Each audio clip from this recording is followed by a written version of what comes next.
ორ თვეზე ცოტა მეტია რაც დაბრუნდი პარიზიდან და როგორც იტყვიან ჯობს გვიან ვიდრე არასდროს გამომყევით ამ მოგზაურობაში, სადაც რამდენიმე ცნობილ ლოკაციას მოვინახულებთ, მოგყვებით ამ ლოკაციების შესახებ საინტერესო ინფორმაციებს და რა თქმა უნდა ჩემს პირად გამოცდილებას. ასევე აუცილებლად გამოგვიწერეთ მე და კრისტოფერი, რადგან მხოლოდ 100 გამომწერი გვყავს YouTube-ზე და ძალიან დიდი мотиваცია იქნება ჩვენთვის. ჩვენთვის თუ არა, ჩემთვის მაინც. არა. რანა ქუთაისიდან მქონდა და თბილისიდან ავტობუსით ასეთი ულამაზესი ხედების ფონზე ვიმგზავრეთ. უნდა ვაღიარო, რომ აქაც და პარიზშიც სეზონმა გარემოს თავისი განსაკუთრებული ჯადოსნურობა შესძინა პალიტრაში თბილი ოქროსფერი ტონების დამატებით. ტერორისტი დავტოვეთ. ჩვენ გავუგოებთ ჩვენს ტერორისტი. რენა საათნახევრით დაგვიანდა, რადგან ერთ-ერთი მგზავრი ბორტიდან მოხსნეს. რის მიზეზით ვერ გავიგეთ, ასე რომ ჩვენ რა თქმა უნდა ყველაზე ლოგიკურ ვერსიაზე შევჩერდით. თუმცა როგორც იქნა ავფრენდით და აქ სწორედ იმ მომენტის დაფიქსირებას ვცდილობ, როცა ყურებში წნევა იცვლება, სხეული თითქოს იპრესება სწრაფი აჩქარებით და ეს ობიექტურად უსიამოვნო შეგრძნება რაღაცნაირ აღფრთოვანებას იწვევს, რასაც თავისთავად ფსიქოლოგიური მიზეზი აქვს, რადგან ეს თითქოს დასტურია იმის, რომ მოგზაურობა მართლაც იწყება. ბოეს აეროპორტში წვიმდა, გარემოც რაღაცნაირი უსახური იყო და მგონი სახეზეც მეტყობა განწყობა, მაგრამ მეორე დღეს ამინდი გამოვიდა და სასტუმრო მოგვეწონა და ლოკაცია მართლა იდეალური აღმოჩნდა გარეუბნისთვის, ამიტომაც ყველაფერი მალევე დალაგდა.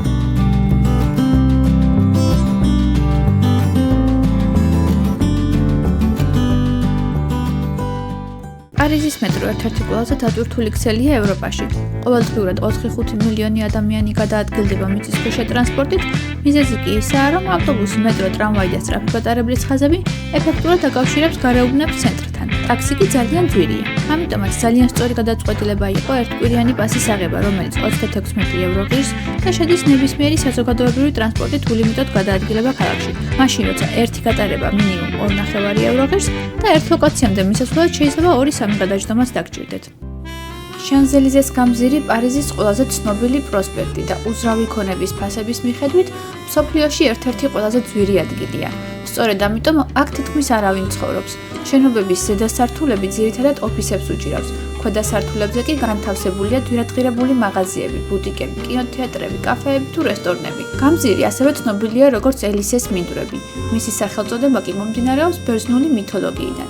აქ ელიზიუმი ჰქვია ადგილს, სადაც სულები უზრუნველობასა და ნეტარებაში ატარებენ მარადისობას. დედაქალაქის ყველაზე ტრიუმფალური გამზირი კი, რა თქმა უნდა, ყველაზე ტრიუმფალური თაღით იწყება.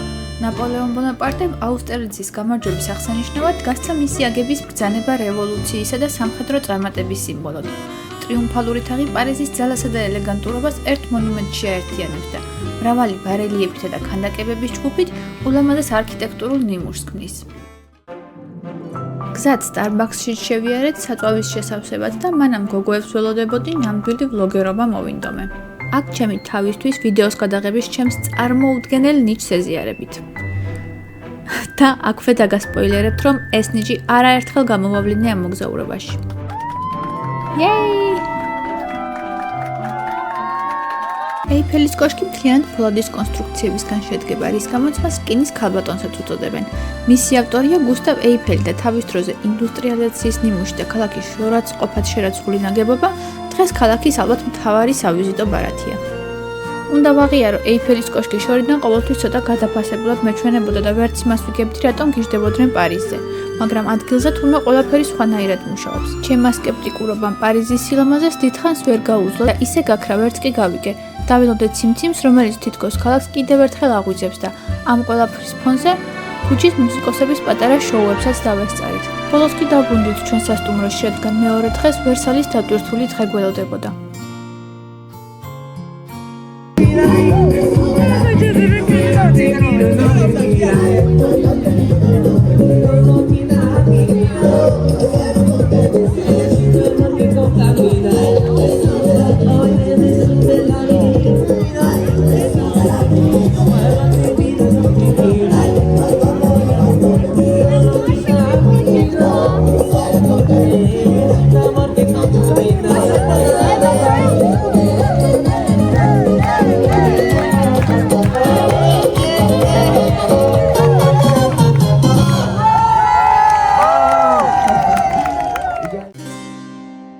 ვერსალის ისტორია ლუდოვიკო მე-13-ის მიერ აგებული პატარა სამონადირეო კოშკით იწყება, რომელიც მისმა მემკვიდრემ ლუი მე-14-მ გრანდიოზულ სასახლედ გადააქცია. მშენებლობა შემდეგმა მეფეებმაც გააგრძელეს და რევოლუციამდე ვერსალი მეფეების ოფიციალური რეზიდენცია იყო. მონარქიის დამხობის შემდეგ კი ნივთების ნაწილი აუქციონზე გაიტანეს და ნაწილიც ლურში გადაანაწილეს. თუმცა ნაპოლეონმა აღდგენითი სამუშაოები განახორციელა და დღეს ვერსალში მნახველს შეუძლია შეაბიჯოს საფრანგეთის მონარქიის სამეფო კარზე და მაშინდელ ეპოქაში გადაინაცვლოს. მოინახულოს ისტორიის ნაწილად ქცეული ნივთები და ადგილები, მათ შორის ინტიმურიც კი, რომლებიც უცვლელი სახითაა შემონახული. ვერსალი ევროპაში ყველაზე დიდი სასახლეა. ფრანგული კლასიციზმისათვის დამახასიათებელი მკაცრი სიმეტრიით, გრანდიოზულობითა და პომპეზურობით, ისეთ შთაბეჭდილებას ახდენს, ცდილობ წარმოიდგინო თუ როგორ იყო ეს ყველაფერი ვიღაცისთვის სახლი და ყოველდღიურობის ნაწილი. რაც შემდეგ გაიძულებს დაფიქრდეთ ცხოვრებაში შესაძლებლობების ბალანსზე. იმაზე თუ რამდენად განსხვავდება ადამიანების შესაძლებლობები მათგან დამოუკიდებელი წინასწარ განსაზღვრული ფაქტორებით. ეს კი სასახლის ყველაზე ცნობილი სარკეებიანი დარბაზია. ეს კედლები არაერთი ისტორიული მოვლენის მოწმეა. აქ ფორმდებოდა კავშირები, რომლებიც შემდეგ მსოფლიოს ცვლიდა. აქ დაიდო ვერსალის საზავო ხელშეკრულება, რომელმაც ოფიციალურად დაასრულა პირველი მსოფლიო ომი. მაშინ, როცა უბრალო ხალხი სიღარიბესა და მძიმე შრომას ებრძოდა, ვერსალი მდიდრული თეატრალური გასართობი იყო, ფუფუნებისა და ძალაუფლების თვალსაჩინო დემონსტრაცია. როცა ხალხი თავშესაფარსა და პურს ნატრობდა, აქ მეფის გაღვიძება, ჩაცმა და დაძინებაც კი საჯარო ცერემონია იყო და სანახაობად ითვლებოდა. იმართებოდა ბალეტები, ოპერები, თეატრალური წარმოდგენები, რომლებსაც ძირითადად მეფის გამარჯვებასა და პოლიტიკურ მოვლენებს უწმიდნენ. ყველაზე მნიშვნელოვანი გასართობი იყო ნადირობა, ასევე ბაღში სეირნობა, რაც სოციალურ სცენად იყო გადაქცეული თავისი ინტრიგებითა და თამაშებით. იმართებოდა ნიღბიანი მასკარადები, ცეცხლოვანი შოუები და სხვა არაერთი გასართობი. ეს ის ლუდოვიკოა, რომელსაც სწორედ აქ, საქართველოსთვის პოლიტიკური მხარდაჭერის საძებნელად მიმავალი სულხან-საბა ორბელიანი იახლა. ქართველი ელჩი ყურადღებას ამახვილებდა ოსმალეთისა და სპარსეთის მხრიდან მზარდ ზეწოლაზე, გამაჰმადიანების საფრთხეებზე და ტყვეობაში მყოფ მეფე ვახტანგის გამოსყიდვის აუცილებლობაზე. სწორედ ამიტომ ითხოვდა იგი სამხედრო და პოლიტიკურ მხარდაჭერას. მთლიანად მისი მოგზაურობა ევროპაში იყო ხაზგასმა საქართველოს მისწრაფებებზე ევროპული ღირებულებებისაკენ, მაგრამ სამწუხაროდ არც მძიმე დავადმყოფი მეფემზე და არც ევროპა არ აღმოჩნდა მზად დახმარებისათვის და ადგილით სხვა ქვეყანამ მალევე დაიკავა, რამაც საქართველოს ბედი ისე წარმართა, როგორც უკვე ჩვენთვის ცნობილია. რამდენად ბრწყინვალეც იყო გარეგნულად ვერსალის სასახლე, იმდენად დიდი პრობლემა იყო ჰიგიენურად. პარადოქსი იმაში მდგომარეობს, რომ წყალი საკმარისი იყო შადრევნებისთვის, დღესაც გამართულად მუშაობს მაშინდელი წყალგაყვანილობის ასობით კილომეტრის სიგრძის მილები, ისევ ფუნქციონირებს წყლის მიწისქვეშა რეზერვუარების რთული სისტემა, რაც იმ დროისთვის ტექნოლოგიური საოცრება იყო, მაგრამ წყალი არ გამოიყენებოდა ყოველდღიური ჰიგიენისთვის. იმ პერიოდში სჯეროდათ, რომ წყალი ხსნიდა ფორებს და ავადმყოფობებს იწვევდა, რის გამოც დაბანა ძალიან იშვიათი იყო.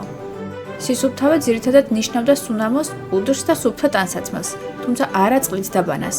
გასაკვირი არაა, რომ ამ მოცემულობამ ხელი შეუწყო ფრანგული სუნამოების კულტურის განვითარებას, ვინაიდან ეს იყო სიმყრალის ჩახშობის ყველაზე ეფექტური მეთოდი. ამავდროულად მთელი სასახლის ტერიტორიაზე თანამედროვე გაგებით ტუალეტები ფაქტობრივად არ არსებობდა. უმეტესობა იყენებდა ქოთნებს, რომლებსაც ხშირად უბრალოდ ფანჯრებიდან ცლიდნენ. ნაწილისთვის კი კორიდორებში, კიბეებზე და ბაღებში მოსაქმება ჩვეულებრივი მიღებული პრაქტიკა იყო. ამ ყველაფერს კი ემატებოდა ცუდი ვენტილაცია და საკვების ნაჩენები. იმ დროისთვის კი ასობით, ზოგჯერ ათასობით ადამიანი ცხოვრობდა და მოძრაობდა სასახლეებში. რაც კიდევ ერთხელ გვახსენებს, რომ ვერსალი არაა მხოლოდ წარმოუდგენელი ფუფუნებისა და ბრწყინვალების ისტორია.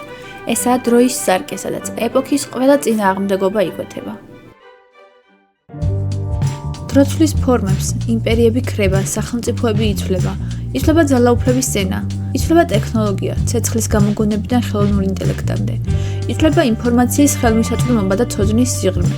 დროცვლის მორალს და ნორმებს, რაც ერთხელ მიუღებელი იყო, ნორმად აქცევს, რაც ნორმა იყო საეჭვოდ. ეპოქების ცვლილება გვასწავლის, რომ სწორი ხშირად დროებითია, მაგრამ არ იცვლება ძალაუფლების წყურვილი. არ იცვლება ისეთი ღირებულებებისადმი სწრაფვა, როგორიცაა სიყვარული, ღირსება და თავისუფლება. ადამიანი კვლავ ეძებს ცხოვრების მიზანს და საკუთარ არსს. დრო ცვლის რეფლექსიის ენას, მაგრამ არა ადამიანის შინაგან მოთხოვნილებას გაიგოს ვინ არის და რისთვის ცხოვრობს. ასეთი დროში გაყინული ისტორიული ძეგლებიც სწორედ ამის შეხსენებაა. იმედი მაქვს ამ მიწიებმა და ცოტა უხერხულმა დეტალებმა ვერსალის დიდებულების შეგრძნება არ დაგიკარგათ, რადგან ჩემი მიზანი იყო ასეთი ადამიანური და რეალური ისტორიებით მექცია ეს ადგილი თქვენთვის უფრო ცოცხალი. შეიძლება ისტორიის ეს მხარე ნაკლებად რომანტიკულია, მაგრამ რეალურად ვერსალის ბრწყინვალებას ვერაფერი ვერ აყენებს ჭრდილქვეშ და იმედი მაქვს თქვენთვის ამის მოტანაც შევძელი. აუცილებლად დამიკომენტარეთ რამე და გამოიწერეთ ჩემი არხი თუ აქამდე გვიყურებთ. სულ მალე მეორე ნაწილს დავდებ რამდენიმე დღეში და ძალიან გამიხარდება თუ გამოგვიწერთ მე და კრისტოფერს. დროებით.